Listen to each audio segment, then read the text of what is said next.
Welcome to Moments with Marianne.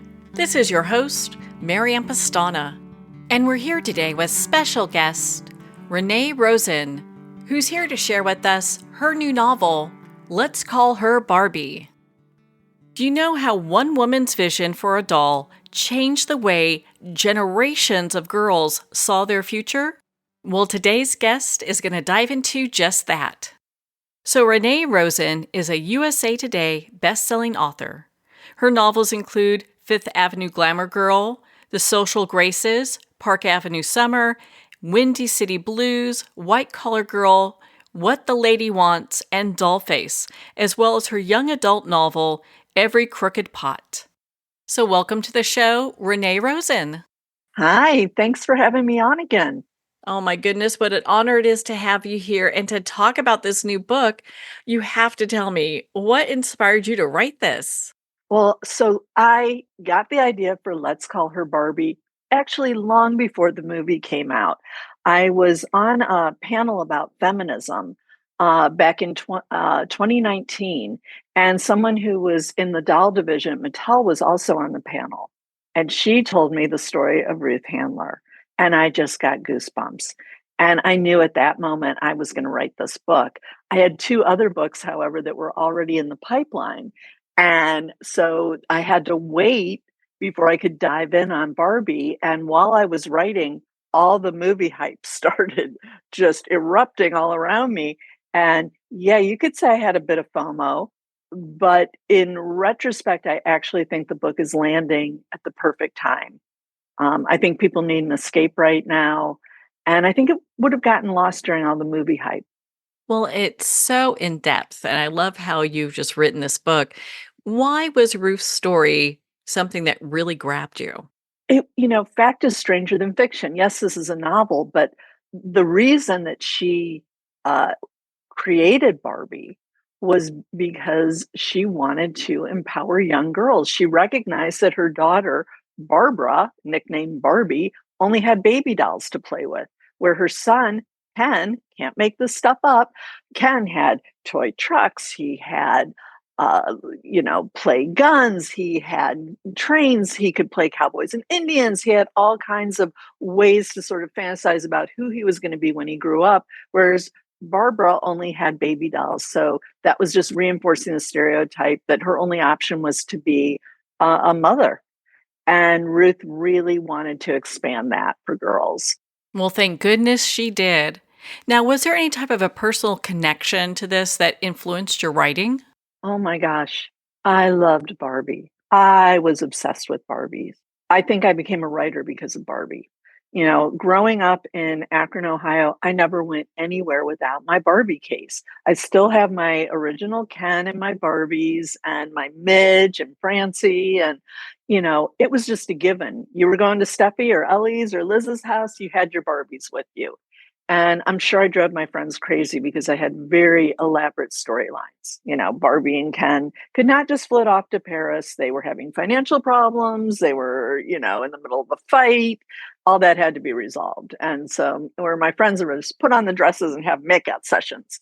So, They're probably not too surprised you wrote a book about Barbie, though. yeah, yeah.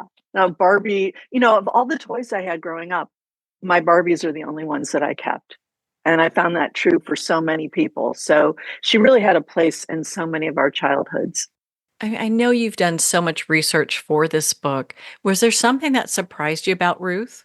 Oh my gosh, so many things. The fact that she didn't play with dolls when she was growing up. The fact that she was the engine behind Mattel, not just Barbie, but all of Mattel. She had a daughter. Her relationship with her daughter is featured also in the book because her daughter wanted to be a mommy, a housewife and a mommy. She didn't want to be a career woman. And Ruth is like, wait a minute, I'm your role model. Barbie's body has come under such criticism from the get-go, but her measurements were driven by her wardrobe, not some misogynistic fantasy. Barbie is 1/6 the scale of a real woman, but fabric is fabric is fabric. There's no such thing as 1/6 scale of fabric. So in order to make those waistbands, her waist had to be abnormally small. The same reason she wears a size 3 shoe. If she had a 7 shoe, her feet would look clown-like. So, there was a lot of optical illusion at play, and that was really surprising to me. Just how hard it was to manufacture Barbie. It took them 3 years to figure out how to get her right, and then the fact that she bombed at Toy Fair. When they first introduced her, no one wanted her. FAO Schwarz took no orders. Sears and Roebuck took no orders. I mean, Barbie almost died right then and there, but Ruth persisted. Well, on that note, we're going to pause here for a quick break. We've been speaking with Renee Rosen in regards to her new novel, Let's Call Her Barbie. You've been listening to Moments with Marianne.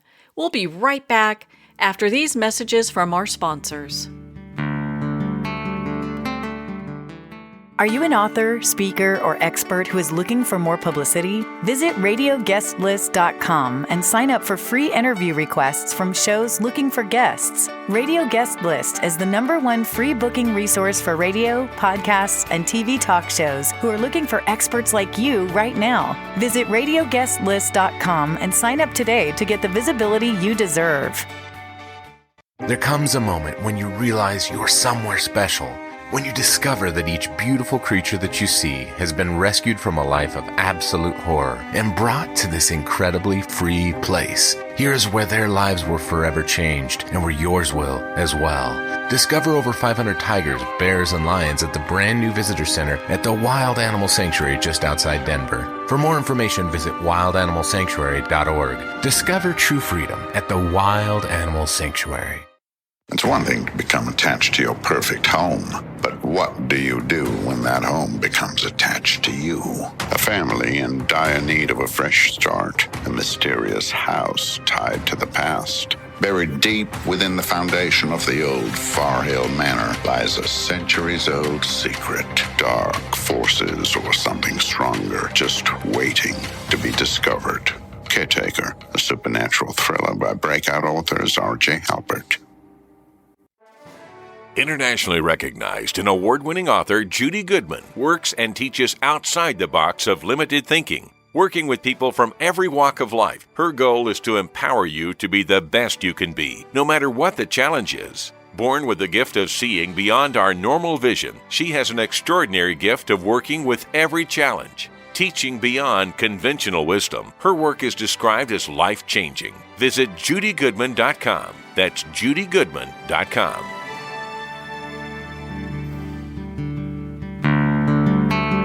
I'd like to thank Jason Eastwood at Guitarfulness for sharing his inspiring music and talent with us. His music is known worldwide for cultivating atmospheres of harmony, inner peace, and clarity. Visit Jason's website at guitarfulness.com. Join his newsletter, be part of his community, and download his music. Welcome back to Moments with Marianne. We're here today with special guest, Renee Rosen, who's here sharing with us her new novel, Let's Call Her Barbie. How do you think Ruth's legacy continues to influence the toy industry and women in business today? Well, there were certainly female CEOs that came on board at Mattel after she left. But I think, just the fact that it could be done, that you have to be tough. Ruth always tried to balance her femininity with her aggressiveness in the business world. They kind of didn't see her coming. Here's this very petite woman. She's only 5'1". Her nails were always meticulously polished. She wore pearls. She always presented herself as just sort of very feminine. And then they didn't know what hit them as soon as she opened her mouth. So she was tough. And I think she sets that example for women that, use your femininity and find that balance between being a tough businesswoman and still being a woman. That you can have both. Both can exist simultaneously and you can succeed. There are so many critiques of Barbie over the decades, and I know you've addressed a few of them. Is there one that kind of stands out with you that really we haven't talked about? When Ruth envisioned Barbie, all she wanted to do was create a doll that would empower girls. And somehow the message got turned inside out, and everyone was so focused on, Barbie's body, Barbie's bubblegum brains, Barbie's materialism, that they sort of lost sight of the fact that this was a toy that could unlock a child's imagination in a way that no other toy had been able to do, especially for girls.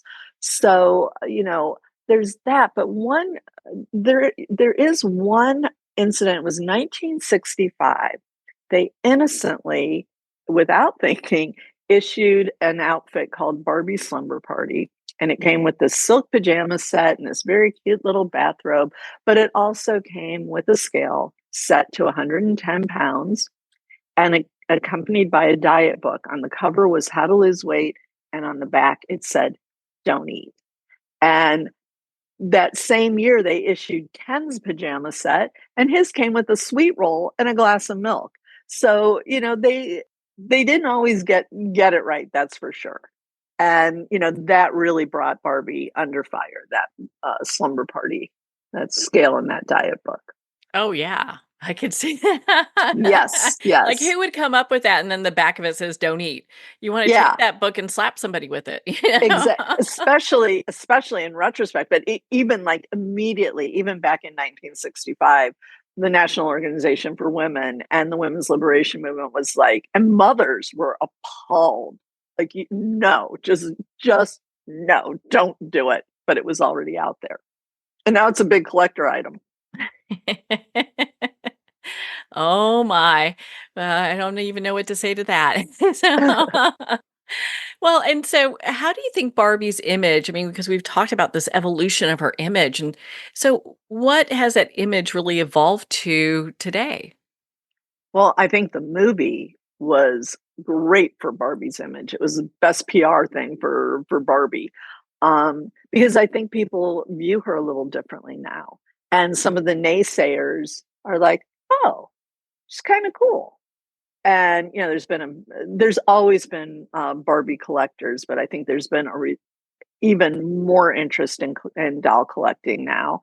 Um, I think Barbie's evergreen for so many of us, but I think her appeal has only broadened over since the movie. And I hope Let's Call Her Barbie, um, sort of people whose interests were piqued, when they saw Rhea Perlman in that movie. Oh, where did Barbie come from? What was that all about? So I hope that Let's Call Her Barbie kind of helps to feed the hunger that's still out there to learn more about her. In doing your research for this book, were you able to speak to any of the descendants of Ruth? Not to the descendants of Ruth, because Barbara Siegel is the only one. Her daughter Barbie is still alive, but she is done talking about Barbie. However, I really hit the jackpot when I was able to go to lunch with Carol Spencer, who was one of the original Barbie designers. She joined Mattel in 1963, and she was 90 years old. She's 93 now. She shared so many amazing stories with me about working at Mattel in those early days, about Ruth, about Elliot, working with Charlotte Johnson, what it was like designing for Barbie, the challenges, which were immense. And it was just details that I was able to put in the book that I have never seen anyplace else. And that was just a gift from the writing gods to meet her. And she is lovely. And she's Mattel royalty. Oh my gosh, that is so amazing, especially having that firsthand experience where, where Barbie as a child will remember some things. I mean, this working relationship says so much. Yeah. And, she took me really into what Mattel's culture was like back then. There was marching music in the afternoons, and there were squirt gun fights. And, you have a room full of, a company full of young, creative, energetic toy makers and toy designers. So it was just fun. They went to the beach, they had volleyball games, they had bonfires. They were really like a family. What would you like readers and our listeners to take away from Let's Call Her Barbie? This book was such a joy for me to write. It really took me back to my own childhood memories as I was writing it. I don't know if readers can have that same experience, but I certainly hope so, of remembering their own childhoods and the nostalgia. But I also think that now more than ever, we need some escapes from the world as it is right now. And I do think Let's Call Her Barbie will provide that. Where can our listeners connect with you and be part of your community and learn more about Let's Call Her Barbie? Oh, I love connecting with readers. My website is reneerosen.com. Well, Renee, thank you for taking the time to be on the show with us here today. Thank you for having me back. Well, thank you, Renee. It's been such an honor to spend this time with you and to talk about your new book, Let's Call Her Barbie. Let's Call Her Barbie is available at Amazon, Barnes & Noble, and everywhere books are sold. And remember, support our indie bookstores. If you don't see it on the shelf, just ask for them to order it. Well, we're at the end of our time today. I'd like to thank everyone for tuning in. You've been listening to Moments with Mary Ann, where we make every moment count.